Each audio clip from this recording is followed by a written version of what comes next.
Hey guys, welcome back to the channel. I'm up here on top of our process building with our CHP under there. That's the exhaust for it. CHP2 there, our boiler one there.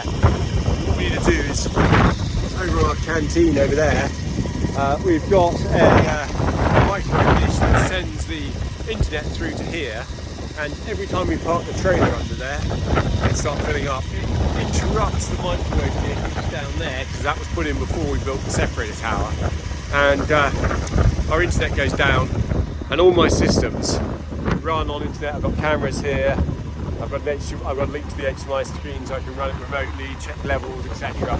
And just monitor everything that's going on in the plant, both the engines, see what the CO2 levels are, things like that. So yeah, that's basically what we're going to be trying doing.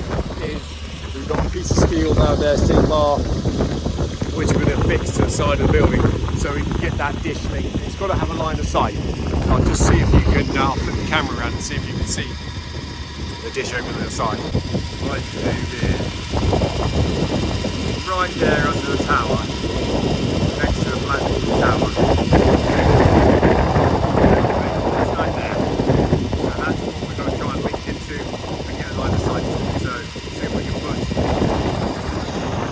this bar up the top. We'll link the dish to there. Okay, so there's the outside dish. We've got to move that around so that, as Effie's doing at the moment, we're putting the trailer back under, we can still get our microwave linked. So I'm going to go up on top and have a look. Okay, so that's the inside of it. That's got to come off, and then we can move it, hopefully. And we'll see how we go. Okay, there we are, guys. Our new dish is up. Hopefully it won't blow away in this wind. And it was right there, so put up there, so that's good. Okay guys, just other news of things we're doing.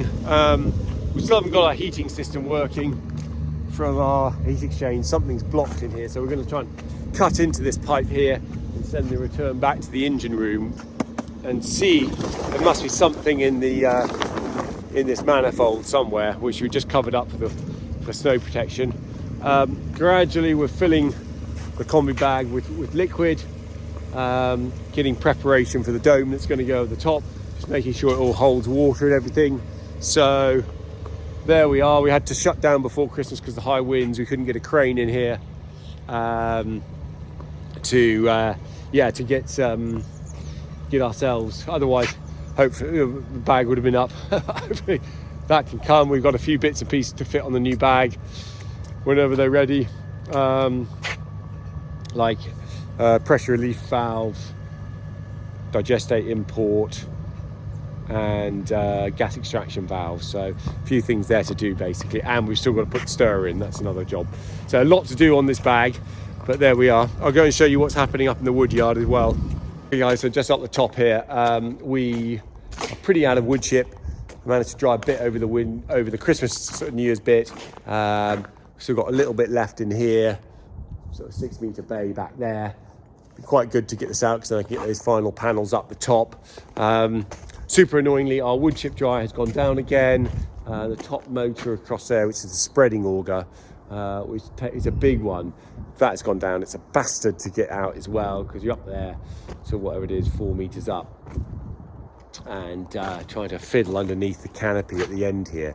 And it's throwing up an error code. The guy said it might be the wiring going up to it or the motor itself. I've got a feeling it's the motor, but that is really annoying because we only just changed that 4 or 5 months ago, and wasn't exactly a cheap motor. It's a big fat sort of 4 kilowatt one or something.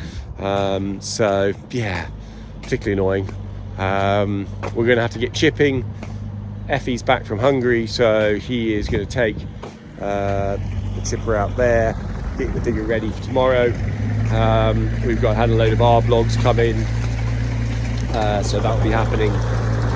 On the firewood side, we've had a busy little flurry after Christmas with all the cold weather. We're starting to bite in here. That heap has now gone down. I mean, it was actually up to the roof there. I climbed up and touched that top roof beam before, so we've really sucked out here, which is just fantastic to see that all going back now. This is going to be our busiest month looking at last year, so hopefully we'll bite into a lot more of that. We've got a local guy who also buys from us, so he just comes in and takes some IBCs off us, which is great. The slab wood has been going absolutely great guns on the website, which is a little bit cheaper than the bulk bag of our normal logs.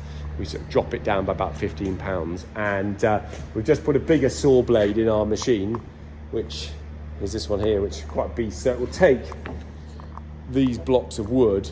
I mean, I don't know whether you see, but they're chunky bits to get in your bag of oak. So really nice product actually, and probably 115's a bit cheap. So Vicky, who's been helping us out normally in the gardening team, she's been hammering through all this stuff here. Well, she's left that actually because it's just so fat. You know, it's a good sort of that's probably about 8 inches or so, but now she can get through that with the saw. So that's another little product that's selling very well on the website. I think anything with value in the title goes quite well with people these days, keeping things down. So yeah, that's a little update from what we've been doing in the yard up here. So that's all good. Our little JCB's down. Paddy's having a look at it at the moment. Mending it, the crab steer went on it, and the exhaust is gone, and also the fan belt went. So, and he's going to give it a bit of service, which is good. So yeah, that's the update from the top yard here. We've got plenty of wood to go at. I'm just debating. I've got some oversized logs that came in from a previous job in the summer, and also just a load I had here. I don't quite know whether to hold on to them or whether to sell them now, because I think there's good money in selling your ash logs. I reckon you probably put them up for 130s, 140s maybe even, and see if anyone's desperate for it. That'd be a way of getting rid of it. But I do know a guy who's bought a very big processing bench saw, and he would rent it out. So I'm also thinking if I sort of held on to maybe slowly collected them up and got 200 tons worth, I could then rent the saw in for a day or two and get that all processed. So maybe it's worthwhile just holding on to ash, because I don't think they're making much more ash now. They're certainly not replanting it. It's just coming down. So yeah, just a little thought there to think about, whether to sell it or hold on really. But there we go.